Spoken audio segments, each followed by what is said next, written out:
Á páskadagsmorgun þá getur maður setið hér og séð sólina rísa úr hafinu. Þess vegna heitir hann Páskahellir.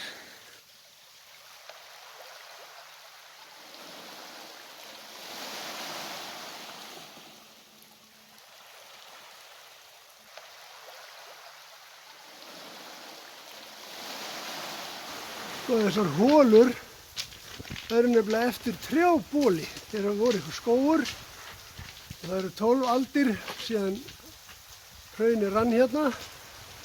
Þess vegna eru þessar holur eftir trjábólina sem voru hérna þá. Þetta er eiginlega stórmerkilegt.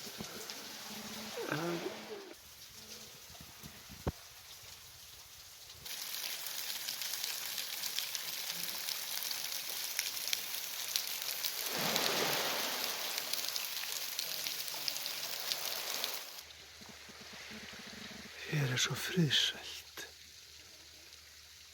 Hér eru fuglarnir alveg rólegir. Bara dingla sér á vatninu, sumir eru að þvo sér. Það er annars til þar að tína kuðungaklettunum.